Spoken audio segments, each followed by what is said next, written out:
ऐसा केस जिसने पूरे इंडिया में एक डर का माहौल बना दिया था। कुछ महीनों तक सारे न्यूज चैनल्स पर बस इसी केस की बात होती थी। शायद ही इंडिया में कोई ऐसा इंसान होगा जिसने आरुषि तलवार मर्डर केस का नाम नहीं सुना। एजी कौल, जो इस केस के लेटेस्ट इन्वेस्टिगेटिंग टीम को लीड कर रहे थे, उन्होंने मीटिंग में मौजूद बाकी ऑफिसर्स के साथ अपनी इन्वेस्टिगेशन के रिजल्ट शेयर किए। उनकी इन्वेस्टिगेशन के हिसाब से मर्डरर और कोई नहीं बल्कि आरुषि के पिता राजेश तलवार ही थे। उनके हिसाब से 15 मई 2008 की रात को राजेश ने अपनी बेटी और घर के नौकर हेमराज को आरुषि के कमरे में एक ऑब्जेक्शनेबल पोजीशन में देख लिया, जिसके बाद राजेश गुस्से से पागल हो गए। उन्होंने लिविंग रूम में पड़े हुए अपने गोल्फ सेट से एक गोल्फ क्लब निकाला और आरुषि के कमरे में घुसकर हेमराज के सर पर उस गोल्फ क्लब से जोर जोर से मारने लगे। इसी मुठभेड़ में वो गोल्फ क्लब गलती से आरुषि के सर पर भी लग गया।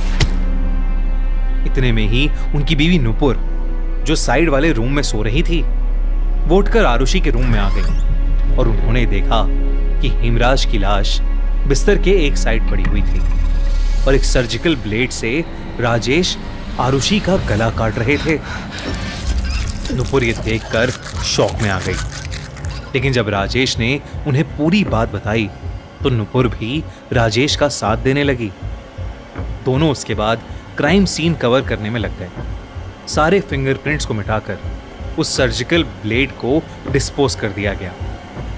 इन्वेस्टिगेटिंग ऑफिसर के मुताबिक राजेश ने उसके बाद बैठकर विस्की भी पी।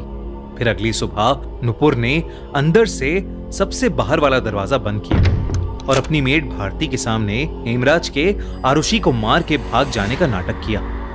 एजी कौल के हिसाब से उन दोनों ने बहुत प्लानिंग की थी, पर उन्हें यह नहीं एक्सपेक्टेड था कि छत पर राजेश ने जो हेमराज की लाश कूलर की ग्रिल के नीचे छुपाई थी वो पुलिस को मिल जाएगी। एजी कौल के हिसाब से राजेश एक बेरहम खूनी था और वो इस केस में उसके अगेंस्ट चार्जशीट फाइल करना चाहते थे, लेकिन वहां प्रेजेंट सीबीआई के मेंबर्स और अरुण कुमार ने उनको वो चार्जशीट फाइल करने से रोक दिया। सीबीआई मेंबर्स की उनको रोकने की वजह थी लैक ऑफ एविडेंस, क्योंकि राजेश और नुपुर तलवार के लाई डिटेक्टर और नार्को टेस्ट में ऐसा कुछ नहीं मिला था जो उन्हें सस्पेक्ट बना सके। ना ही उस गोल्फ क्लब पर ब्लड के ट्रेसेस थे और ना ही उन दोनों के किसी भी सस्पिशियस चीज पर फिंगरप्रिंट्स थे। पर अरुण कुमार की एजी कॉल को रोकने की वजह कुछ और थी। उनके हिसाब से खूनी कोई और था। अरुण कुमार वो ऑफिसर थे जो एजी कॉल से पहले इस केस को इन्वेस्टिगेट कर रहे थे। अरुण कुमार को यह केस 31 मई 2008 को पुलिस के ओरिजिनल इन्वेस्टिगेशन के बाद हैंडओवर किया गया था, ताकि सीबीआई पुलिस की थ्योरीज को कंफर्म कर सके। जब अरुण कुमार को यह केस मिला था तब पुलिस ने राजेश तलवार को ऑलरेडी अरेस्ट कर लिया था, क्योंकि उनके हिसाब से मर्डरर वही थे।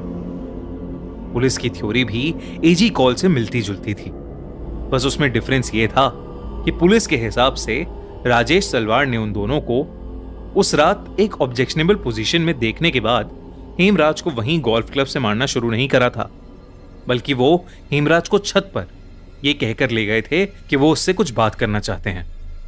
छत पर ले जाकर उन्होंने हेमराज को एक हैवी ऑब्जेक्ट से मारकर बेहोश कर दिया, जिसके बाद उन्होंने एक शार्प ऑब्जेक्ट से उसका गला काट दिया। फिर उन्होंने नीचे आकर विस्की पी और शराब के नशे में गुस्से से पागल होकर अपनी बेटी आरुषि के कमरे में जाकर एक शार्प एज्ड वेपन से उसका भी गला काट दिया। और अगली सुबह एविडेंस टैंपर करने के लिए उन्होंने मर्डर के इमीडिएटली बाद पुलिस को बुलाने के बजाय अपने नेबर्स को जमा कर लिया, ताकि उनके घर में ढेर सारे फुटप्रिंट्स और फिंगरप्रिंट्स आ जाएं। अरुण कुमार ने पुलिस की थ्योरीज को रिकन्फर्म करने के लिए सबसे पहले नुपुर और राजेश पर लाई डिटेक्टर और नार्को टेस्ट किए, जिसमें उनके खूनी होने का कोई सबूत नहीं मिला। एक बड़ा सवाल था कि उनके घर के अंदर आकर कोई उनकी बेटी का गला काट गया और उन्हें पता ही नहीं चला। यह कैसे पॉसिबल था? राजेश और नुपुर ने इस पर यह कहा कि उनके कमरे में एसी खराब होने की वजह से बहुत शोर करता था। इसलिए उन्हें कमरे से बाहर कुछ सुनाई नहीं देता था। इसके बाद उनके रूम का साउंड टेस्ट किया गया, जिसमें यह निकला कि खराब एसी की वजह से उनके कमरे में कोई भी आवाज नहीं आती थी। फिर अरुण कुमार ने रीइन्वेस्टिगेट करते हुए हेमराज के कमरे की फोटोज देखी, जिसमें उन्हें गड्ढे पर डिप्रेशन वाले 3 पॉइंट्स दिखे।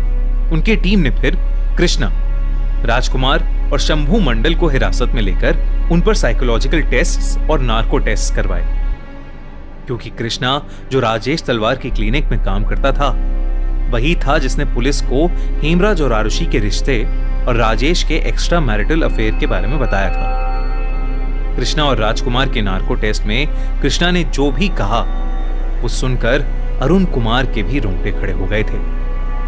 कृष्णा ने एडमिट किया कि हेमराज का नेपाल में नया घर बना था, जिसकी खुशी में उस रात वो लोग उसके कमरे में पार्टी कर रहे थे। तभी राजकुमार, जो आरुषि को पसंद करता था, शराब के नशे में उसके कमरे की ओर गया। कृष्णा और मंडल ने भी उसका पीछा किया। फिर राजकुमार ने आरुषि के कमरे में घुसकर उसके साथ जबरदस्ती करने की कोशिश की, और इससे पहले आरुषि चिल्ला पाती, कृष्णा ने उसके सर पर खुखरी चाकू से मारा और फिर उसी खुखरी से उसका गला काट दिया। क्योंकि हेमराज उस खून का विटनेस था, तो वो लोग उसे छत पर ले गए, जहां उन्होंने उस चाकू से उसका भी गला काटकर उसको मार दिया और उसकी बॉडी को छुपाने के लिए उस पर कूलर की ग्रिल रख दी। राजकुमार और शंभू के नार्को टेस्ट में इससे मिलती जुलती कहानियां निकल के आईं। उनकी टीम ने कृष्णा के घर की तलाशी भी ली थी, जहां पर उन्हें एक पिलो कवर और खुखरी मिली। उनकी टीम ने राजेश तलवार को रिहा कर दिया और कृष्णा, राजकुमार और शंभू को अरेस्ट कर लिया था। पर इस थ्योरी में भी कुछ दिक्कतें थीं। पहले की नार्को टेस्ट कोर्ट में एडमिसिबल नहीं होते थे, इसलिए कृष्णा और राजकुमार के कन्फेशन को कॉन्क्रीट प्रूफ कंसिडर नहीं किया जा सकता था। दूसरा, कृष्णा की फैमिली ने कहा कि वो मर्डर के टाइम अपने कमरे में ही था। यही बात राजकुमार के एम्प्लॉयर और शंभू मंडल के एम्प्लॉयर्स ने भी उन दोनों के लिए कही। तीसरा, जो खुखरी चाकू कृष्णा के रूम से मिली थी, उस पर ह्यूमन ब्लड के कोई ट्रेसेस नहीं थे। जब अरुण कुमार ने चार्जशीट फाइल करने की कोशिश की, तो उनकी चार्जशीट भी इस बेसिस पर रिजेक्ट हो गई कि उन्होंने इंफॉर्मेशन सही तरीकों से नहीं निकाली थी, और उन पर शंभू मंडल को मारपीट के फोर्स करके बातें निकलवाने का आरोप भी लगा। क्योंकि दोनों ही टीम की इन्वेस्टिगेशन और थ्योरीज को प्रूफ करने के लिए सीबीआई मेंबर्स के पास कोई कॉन्क्रीट प्रूफ नहीं था, तो कॉमन कंसेंसस से सीबीआई की उस मीटिंग में चार्जशीट की बजाय क्लोजर रिपोर्ट फाइल करने का डिसीजन लिया गया। 9 फरवरी 2011 को मैजिस्ट्रेट प्रीति सिंह ने सीबीआई की क्लोजर रिपोर्ट को चार्जशीट में कन्वर्ट कर दिया और राजेश और नुपुर को फिर से समन किया गया।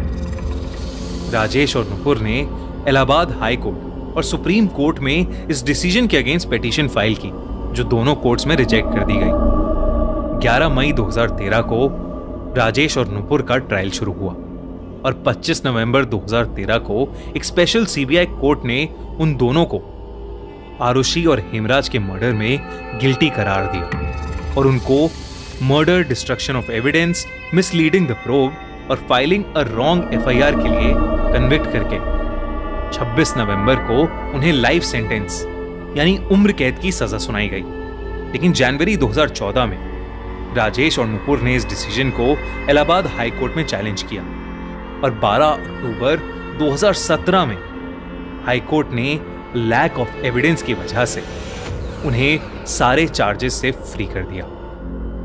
ये एक ऐसा केस बन गया जिसे कोई सॉल्व नहीं कर पाया और आरुषि और हेमराज को आज तक जस्टिस नहीं मिली।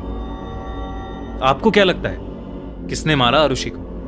कमेंट्स में हमसे अपना ओपिनियन जरूर शेयर कीजिए और ऐसी ही इंटरेस्टिंग क्राइम स्टोरीज के लिए subscribe to the crime show by खूनी मंडे।